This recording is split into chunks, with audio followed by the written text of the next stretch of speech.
Happy Monday, everybody. I hope you're all doing well as we go into the fourth week of Tarkir Dragonstorm. And every Monday I do my best of one, best of three meta review for Standard. And so we're going to start things off right here with number one, according to Untapped, is Boros Auras in Tier 1. And there's no changes from week 3. The reason why we're seeing this one peak up into the number one spot is because of how favored it is against Izzet Prowess. And it's also very favored against Mono Red Aggro, both strategies struggling to deal with the Sheltered by Ghosts. Outside of like Burst Lightning, right? Rakdos Aggro also struggles against the life gain from the Sheltered by Ghosts and the general Voltron strategy. It's also favored against the 5-color Reanimator deck, or the Rakdos Reanimator deck that I talked about yesterday's video in the Meta Breakers. It is weak, though, to a fair amount of other things on the ladder, so you kind of have to play it by what you're experiencing in your matchups. It is weak against Azorius Omniscience, which I think is the biggest problem for this archetype. It is also weak to Esper Pixie, Mono Black Midrange, which have enough interaction to disrupt this strategy.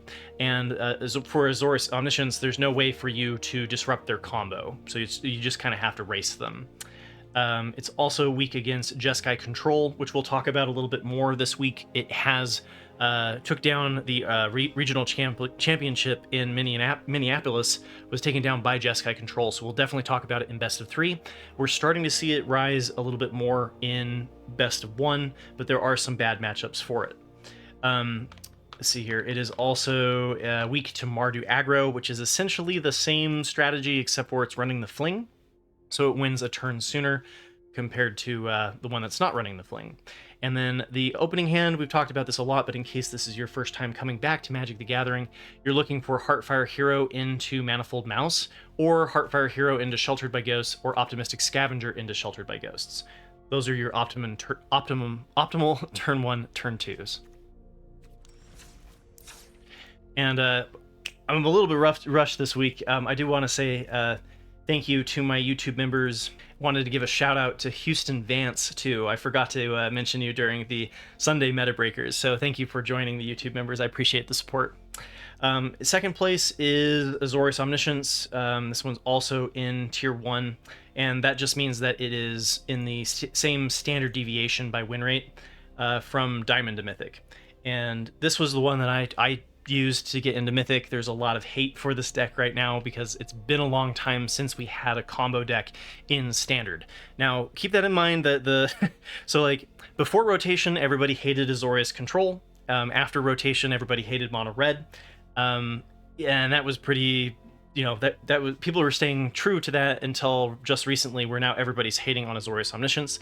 So they're just going from control to aggro to combo, which if you look at my foundations about the different archetypes, they're just kind of cycling through the game design, the archetypes that the game was built on, right? So what we'll see most likely to replace the combo deck is some form of control deck, and Jeskai Control might be that, right?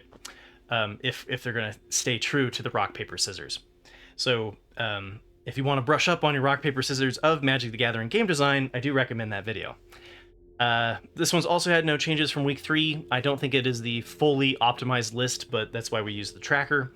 It is favored against Esper Pixie and Mono Black Midrange, since the plethora of black removal in those decks doesn't really do much to disrupt the combo, and you certainly can play around it. It is also favored against Boros Auras because it has no way of disrupting your combo, and then it is favored for the moment against Jeskai Control. And I say for the moment because, again, with the rock, paper, scissors, I expect Jeskai Control to be an unfavorable matchup once it is geared towards this deck. Right now, Jeskai Control has been trying to beat the most popular deck on the ladder scene, which is Izzet Prowess. So Izzet Prowess is everywhere right now, and that's partly why we're seeing Boros Auras in number 1, as I mentioned. So if Jeskai Control switches its utility, its kit to more favorably target Azorius Omniscience, I do think that the Jeskai Control matchup will be favored. We're seeing a little bit more of that happening in best of 3, but again, you kind of have to try to cover both in best of 3 because of how popular both are. So if we look at the regional championship that happened last weekend, we'll talk about it. those were the three. The most common matchups were Jeskai Oculus, Jeskai Omniscience, or Azorius Omniscience, or Jeskai Omniscience if you want to call it that because of Jeskai Revelation, Izzet Prowess, and then Jeskai Control.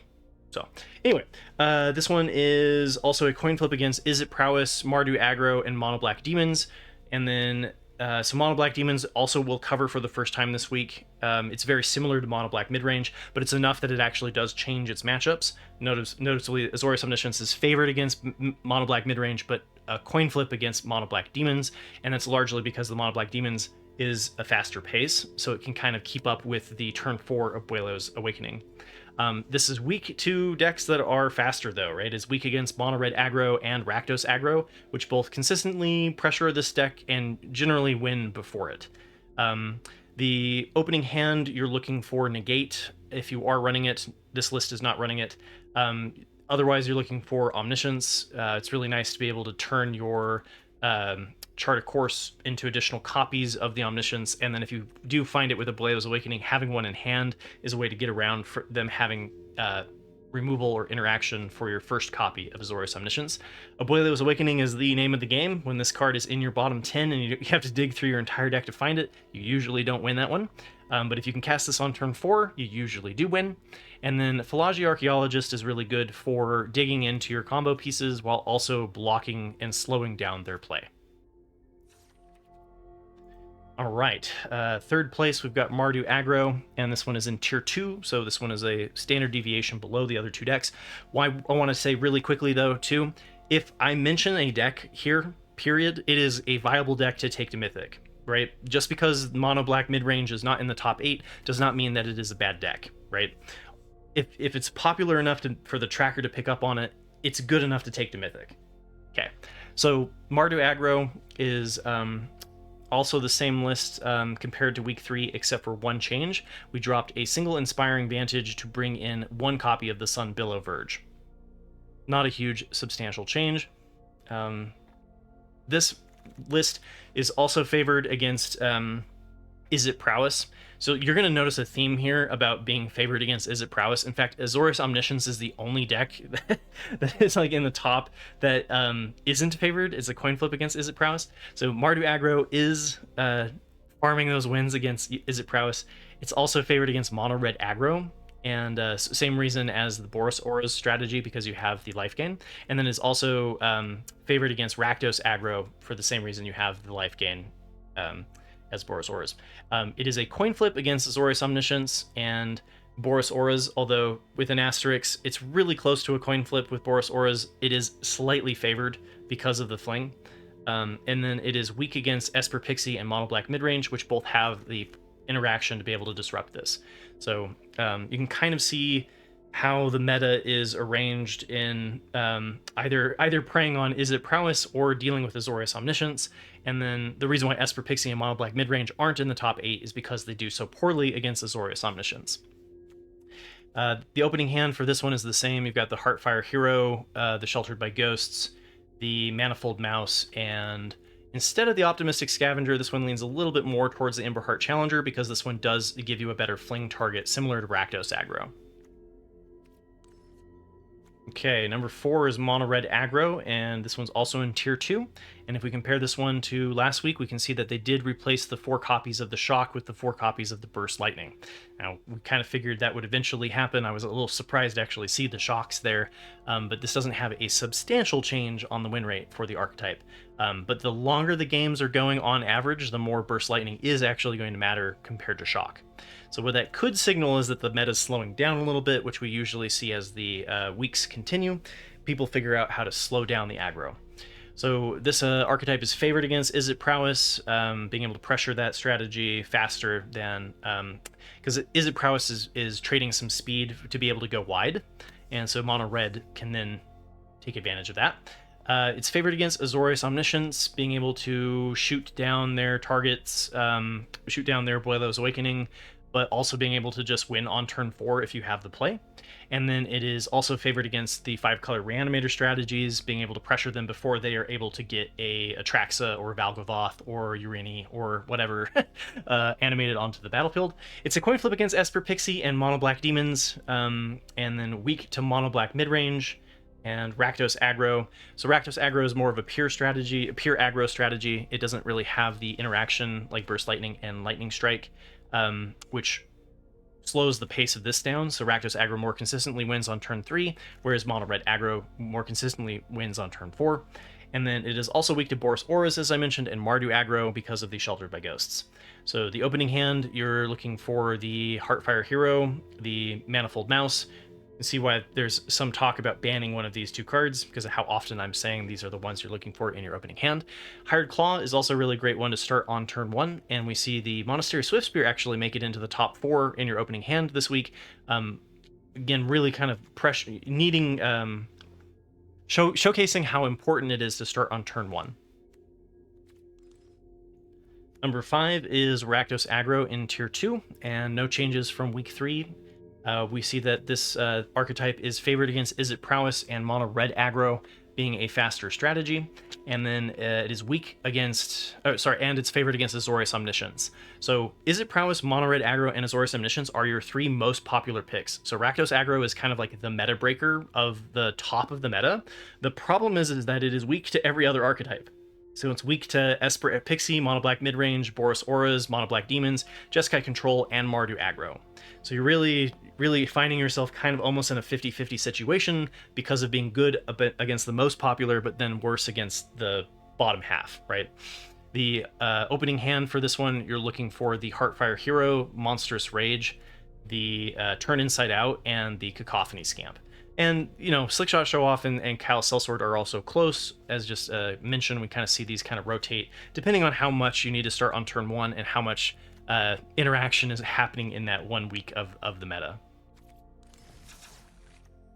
All right, and week 4, we're still seeing a new archetype, which is usually we see the new archetypes are kind of done by week 3 usually. And like I mentioned last week, we're seeing Tarkir take a little bit longer time for things to show up. So eventually we're going to talk about Jeskai Control, I'm sure. Mono Black Demons is very similar to the Mono Black build, but we'll talk about it as a new archetype. So we still have a lot of interaction. So we have the cut downs, we have the go for the throats. We have the Hand Hate of Duress, Deep Cavern Bat, and Liliana the Veil. Noticeably, we don't have as much single point removal, so like we don't have the Shieldred's Edict and the Nowhere to Run, Anoint with Affliction, that sort of thing.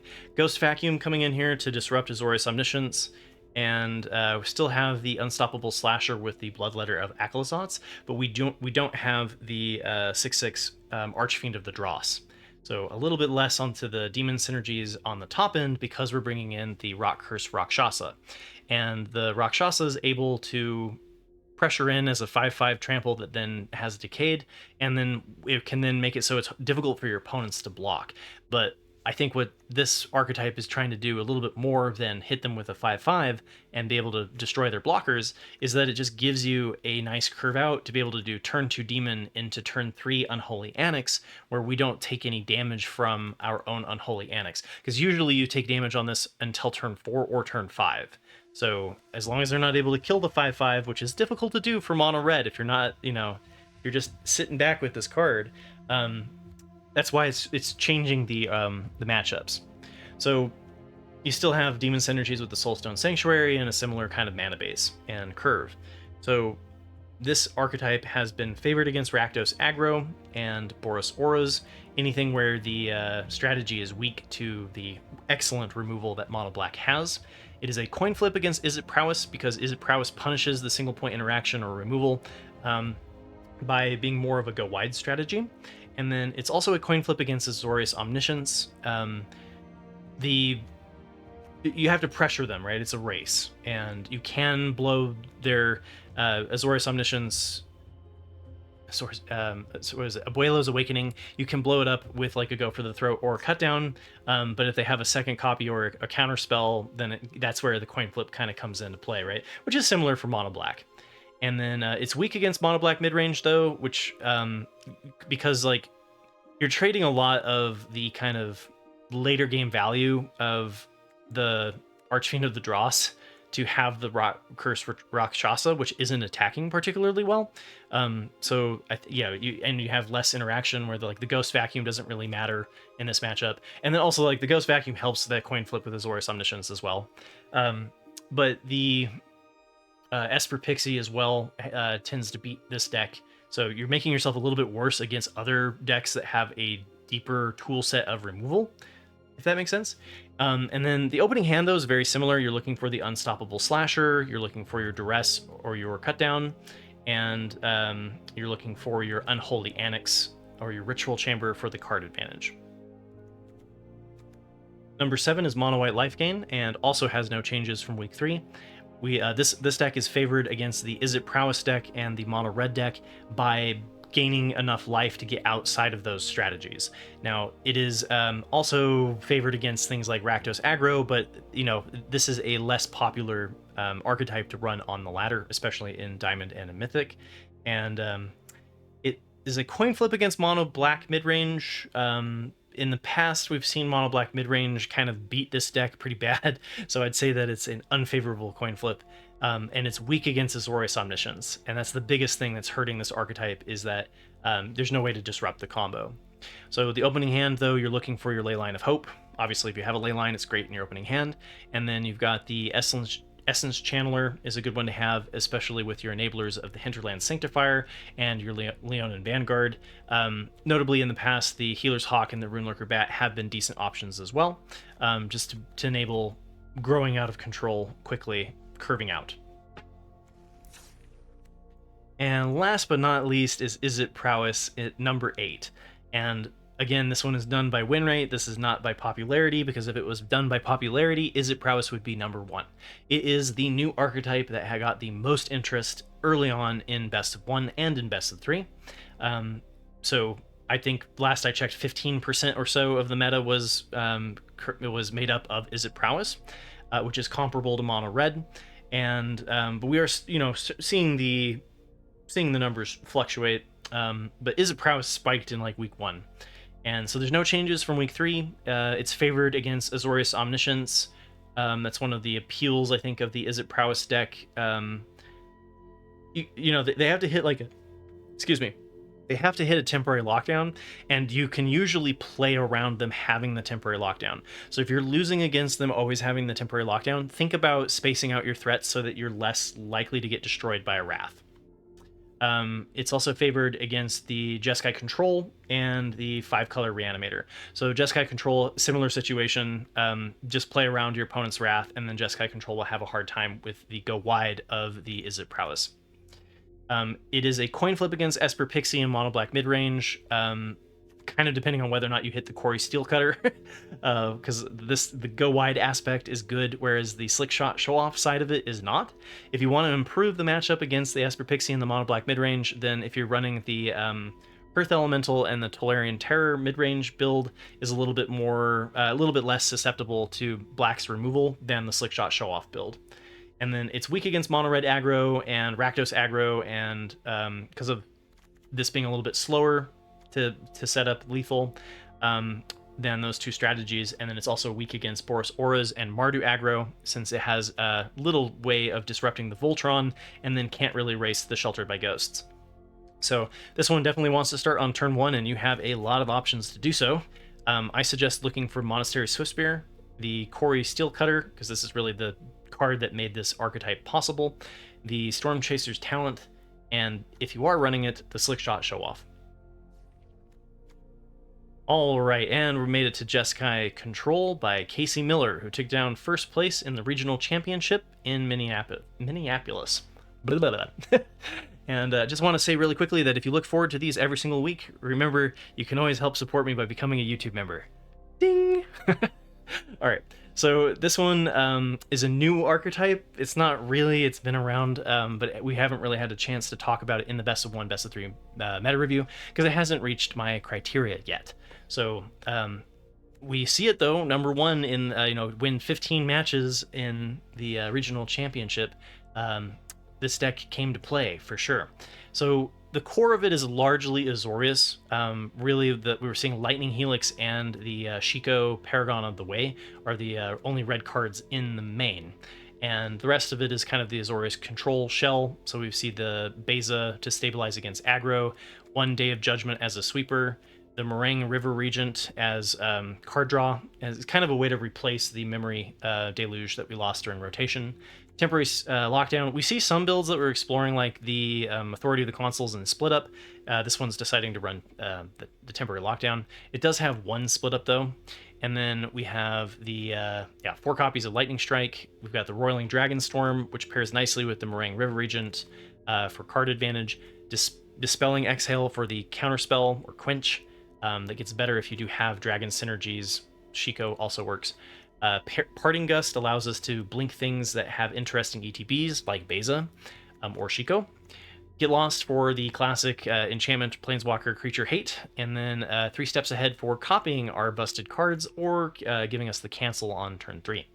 So the best of 3 sideboard, we've got Lithomantic Barrage for hitting against white and blue strategies. So like Esper, right? And Azorius, Jeskai, the Jeskai Oculus deck. Anything that's running a big white or blue creature. Kutzel's Flanker for Graveyard Hate, Abstinent Baloth to punish them playing discard cards in Esper Pixie, like Hopeless Nightmare. Zurgo and Ojutai is a nice one for if they're interaction heavy, like if you're up against Mono Black or something like that, having that hexproof ability where you can just then bounce this back is a good one for the mid-range heavy removal strategies. We've got one Authority of the Consuls, and this is a nice one for against the aggro matchups. Does pair nicely with the Split Up, as I mentioned. We've got one Exercise for Artifact Hate. We've got Negate for against other control archetypes. Pyroclasm for against aggro as well. This is a pretty decent option to answer the Quarry Steel Cutters. Actually, we have 3 copies of Kutzel's Flanker, I misspoke, and then we have 2 Tishana's Tidebinders, and this one is good against Planeswalkers. Anything that is an artifact, a creature, or a Planeswalker with a triggered or activated ability, just activated? Triggered or activated ability. You can then silence it with Tishana's Tidebinder. This is typically worse against aggro because the 3/2 body for 3 doesn't block particularly well, usually trades down. And that being said, we did talk about a Jeskai Control build that was more specifically geared towards best of 1. So you may want to check out the other list, and because that one was geared for a very specific meta in best of 3. The one on Sunday might perform better for you if the Jeskai Control by Casey Miller is not. Just something to consider. So the second place one in second place was taken down by Jeskai Oculus by Michael De Benedetto Plumer. Sorry if I massacred your name. So they took down second place in the regional championship. And if we compare this one to week 3, we do see that they did go in a slightly different direction. So we've dropped 3 Glacial Dragon Hunts. This is a decent way to get your Azorius Omniscience, your Abhorrent Oculus into the graveyard. We also are seeing Spyglass Siren has dropped from 4 to 3 to 2. So compared to last week, it's now from 3 copies down to 2. And then Torch the Tower is also down 1, and we also dropped 1 Restless Anchorage. And instead, we're bringing in the 4th copy of the Marauding Mako, which is kind of showcasing that the Abhorrent Oculus is the plan B, whereas the discard strategy is now becoming the primary strategy. And we're also bringing in an Abrade, good against Quarry Steelcutter. I actually think we'll start seeing this a little bit more in best of 1 even, as long as the Izzet Prowess deck remains so popular in the best of 1 ladder. We've also got 1 copy of Into the Floodmaw, 1 additional copy of Sheltered by Ghosts to help out against those aggro matchups, 1 Spell Pierce to help out against Wraths, like Temporary Lockdown, Pyroclasm, etc. And then we also have a Battlefield Forge, since we're bringing in more, just tweaking the mana. So the best of 3 sideboard also dropped a Disdainful Stroke, 1 Sheltered by Ghosts, been moved to the main, 1 Destroy Evil, and the 2 copies of the Pyroclasm, and 2 copies of Chandra's Spark Hunter, and instead is bringing in a copy of Abrade, giving us some additional artifact hate if we're up against that Quarry Steelcutter, an additional copy of the Get Lost for enchantment hate. We're coming up against Temporary Lockdown, Normal Lies, also if we're coming up against control, being able to hit 3, 4, and 5 costed sweepers. Ral, Crackling Wit is also good against sweepers since it's a planeswalker and it is unaffected. Winter Night Stories, I'm not 100% sure, but you usually bring this in something that you need a little bit more dig, so something that is good at shutting you down, but not good against the card draw. And then we have the Filigree Silex, and this is, I think, another one that's a pretty good one against the Kori Steelcutter decks, being able to sacrifice it to immediately blow all of those tokens up. You can also kind of tweak it to be exactly what you need, and then you can also use it as an alternative win condition. All right, and now there were a lot of other tournaments, and I highly recommend the MTG Rebellion. I do enjoy watching their meta review. I believe they've moved it from Wednesdays to Fridays now, but they do an excellent job of talking about kind of the paper tournament scene at large, right? I prefer to talk specifically about kind of the big tournaments, and then I'm a big fan of the Standard Challenge. So we're going to cover the Standard Challenge on Magic the Gathering Online for Saturday, and then conclude things with Sunday's tournament. So Izzet Prowess is by no means gone. It is the most popular deck that was brought to the regional championship, and there are a lot of people who are claiming that it's the best deck in best of 3. And it did take down about 50% of the final table in the regional championship the regional championship in Bologna. I'm not sure if that's how you say that. But anyway, good deck. Lots to talk about, right? So if we compare this one to last week, we can see that they dropped a single copy of the Spell Pierce to bring in an additional copy of the Thundering Falls. And other than that, we're keeping it the same. This one is favoring the Slickshot Show-Off build, and we're dropping a Lithomantic Barrage, a Disdainful Stroke, a Scorching Tower, and This Town Ain't Big Enough, Ral, Crackling Wit, and Drake Hatcher compared to last week's list. And we have the Pyroclasm to help out in the mirror match. We've got Spell Pierce for against the Wraths. We've got Witchstalker Frenzy against Shieldred, some sort of 5 toughness problem. Also, I guess you could catch them off guard with bringing in an additional copy of the Screaming Nemesis, since this one is running 2. And so the Witchstalker Frenzies can... This combo specifically is nice against damage-based removal, less so against black removal, or white. And then we've got 2 copies of the Sunspine Links, and this one's good against any of the 3-color decks, so Esper, Domain, etc. Okay, we've also got Izzet Prowess by Giga Chad Sigma Male. Took down 2nd place, and love that name. We've talked about them before. So this one took down 2nd place on Saturday, May 3rd. And if we compare this to the previous list that we just talked about, you can see that they dropped 2 mountains and a Burst Lightning to bring in an island, an additional copy of the Spell Pierce, and an additional copy of Into the Floodmaw.